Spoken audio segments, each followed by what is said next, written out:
And I do remember reading about how Hillary didn't even want to call Trump on the night of the 2016 election. She didn't want to call to concede. I think it was about 11 at night. Obama called her. He's like, yo, you got to concede, man. These recounts are not good for the country. And, that's the best thing you could do right now is concede. And then at nighttime, around that time, she called Trump to concede.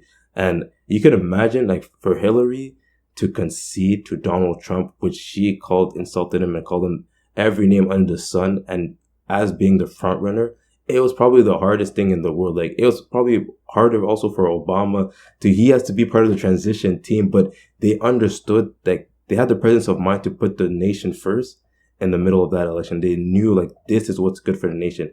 And Trump does not have this presence of mind. It seems like he would rather bring the whole country down with him than to let Biden be president. And that's such a dangerous position to be in, because you look at the margins he won in like Michigan, Pennsylvania, Wisconsin. It's like Michigan, I think it's like 11,000, Pennsylvania 44,000, Wisconsin 23,000. Those are small margins. You could trigger a recount with those margins. Like, Hillary didn't trigger a recount. Like, I think the only recount that was triggered was by like a Green Party candidate. She was like a fourth candidate, and then they ended up stopping the recount anyway because she didn't have enough vote percentage to be in a aggrieved party. But regardless, like, we're getting to the point where every election, the other party is calling into question the legitimacy of the other person that won. Hillary, till this day, like, she's pretty much banished from the Democratic Party. Like, she's speaking in an echo chamber now. But like, for like 4 years, she's been peddling the fact that, oh, Russia handed the election to Donald Trump, basically making it seem as if people didn't vote for Trump. Like, the American people spoke to what they wanted. They wanted a Donald Trump. They wanted a guy who's not an establishment guy. They wanted because Trump was speaking to their issues, whether you could call it fear mongering or not. Trump was speaking to their issues, and the American public chose Donald Trump. And and then Hillary kind of overshadows that by saying Russia. It kind of absolves the American public of like the decision they made. Like, it's democracy. They chose Donald Trump, and now move on, right? But now Trump is going around and is doing the same thing, which is putting into question the legitimacy of Joe Biden. And what you do now with your own supporters, in the case, let's say these cases go to court and nothing happens of it. Now your supporters are still looking at Joe Biden as the illegitimate leader, because you rattled up the base to believe that the election is being stolen, and that never goes away. Yeah, certainly, man. It's really terrible, like watching this entire election cycle. And one of the things that I think I've even said on the podcast is that, just democracy in America is looking bad right now.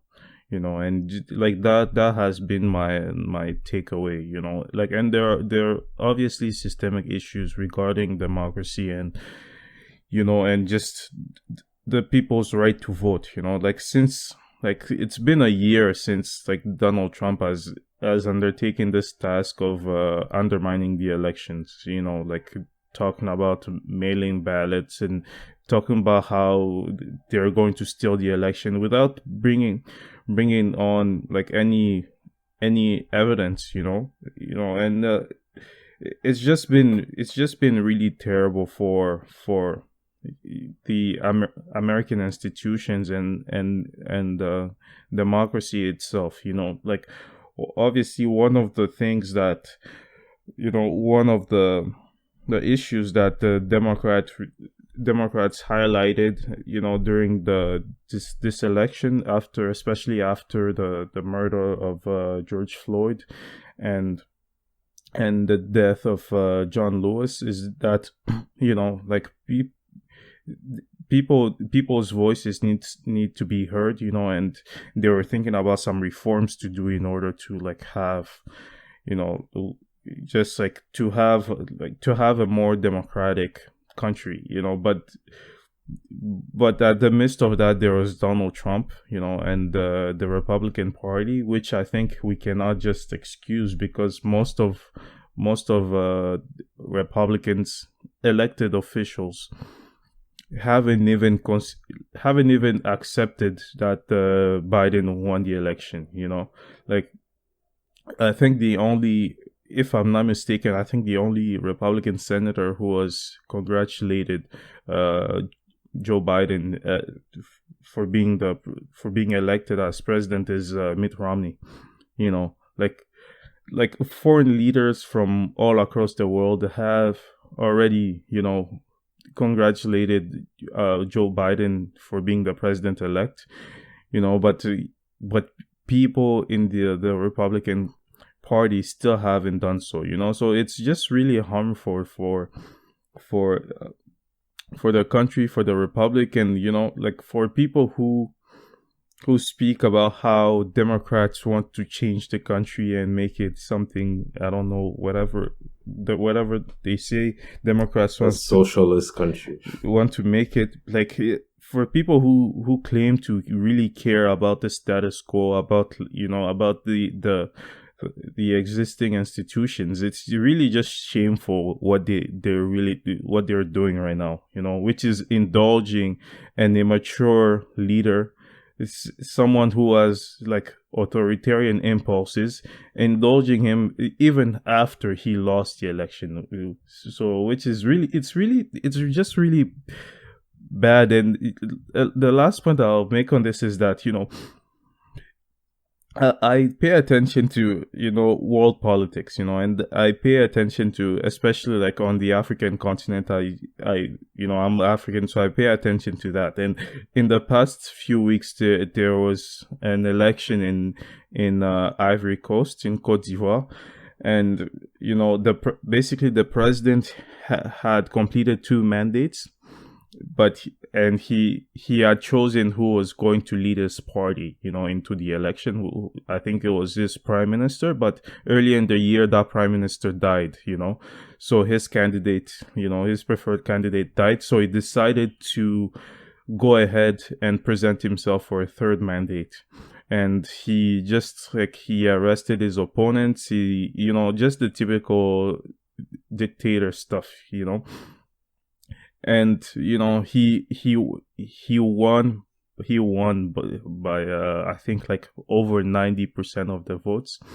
And he had his opponents under arrest or house arrest, and just like all the typical stuff. And and like I was watching that, and I was watching the US election, and like just the contrast was not as stark, but it was just like I was like, man, the US is heading towards something like this.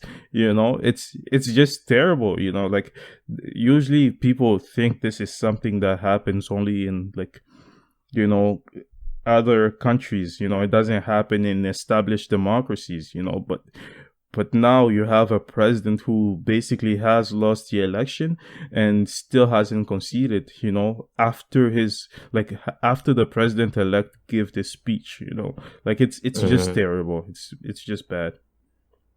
Yeah, usually when the president like gets to their speech, they're saying, "I just received a call from, from their opponent, and whatever, they thanked me or whatever." Like that's how democracy works. You're supposed to hand the baton to the next one, but it just seems like at this moment there's just so much emotions that are happening right now that it's to the point I don't think they realize how bad history is going to look on this moment. Like honestly, like of the stuff that Trump has done as president, the bad stuff and all, and the good stuff he's done for the economy, the moment is crazy. Like every time we talk sometimes about Trump, like we talk about how these are defining moments. This has become probably the most defining moment ever for him in his presidency, because this is the moment where it's like, how much commitment do you actually have towards the Constitution and towards democracy? Like, do you have enough commitment where you become selfless and you understand that you have to put the people first? Because one thing that's said about Donald Trump is that he loves America. Say whatever you want about him, he loves America. But at this point, it really looks like he loves himself more than he loves America. And he's dragging the country and the American people and his own supporters through who knows what's going to happen. They're going to go to court, but he's dragging them through another hole, which again just starts questioning the legitimacy of democracy. And the thing about voting and these voter frauds and everything that's been happening is that there's a history of that. Like there is problems that does happen during elections. Like there's always issues, but there's not issues to the point where you can get on stage and say they're stealing the elections from me. Because you can hold me if I'm wrong, I'm wrong. But once these cases get litigated and they ended up and it goes through the courts, I don't think you can find enough votes to overcome the margins in like Pennsylvania. Like it's rare that when you even do a recount that you even get to be able to flip. Like you might get 1,000 votes or whatever like that, but you're not gonna find like 40,000 votes that can help you win, that can help you flip around a whole race. So you really have to ask yourself, why is this happening? And Rudy Giuliani talked about, he was saying that they think they can find about like 400,000, illegal votes. And he said, I'm like, man, that's like, to put that out there and to not find that, like, you better hope you're right. Like like, they have to be right, because what is the cost of all this if they're not right? Yeah, for sure. Like, it's yeah, man. First of all, as you said, obviously there always, there are issues that happens in elections, due to incompetence and and sometimes you have bad actors. That's for sure. But I think, like, I was trying to just recall the numbers, and but I can't recall them right now. But I think like there was a litigation in Georgia. I'm not sure if it was Georgia, but they looked at the votes in 2016, and there was like 14. Like they found like 14 erroneous ballots, out of like millions, so like you're not going to, as you said, you're not going to find enough ballots to flip one state. And what's even terrible is that Trump doesn't just need one state. He needs to flip like three. Like. And what's funny? Giuliani said because first he talked about Pennsylvania. He said we can find like, I think it was like 400,000 illegal ballots in Pennsylvania. And then he's like, and then I think it was Steven Crowder asked him, okay, so how about the other states? He's like, yeah, we can find some stuff here. We have some eyewitness accounts here. We'll find some stuff here. Like, fam, they're going with the flow. I've never seen this type of, like, this is what we call in sports, like, when you're playing, you're just going through the motions. You're like, all right, we'll get there when we get there. No, you gotta have everything outlined right now. Yeah, no, it's, for lack of a better word, it's just bullshit. Literally. Like, and even if you look at the litigations that's happening, like what they're telling judges, like it's one thing, they're saying one thing on the TV and another thing on to the judges. So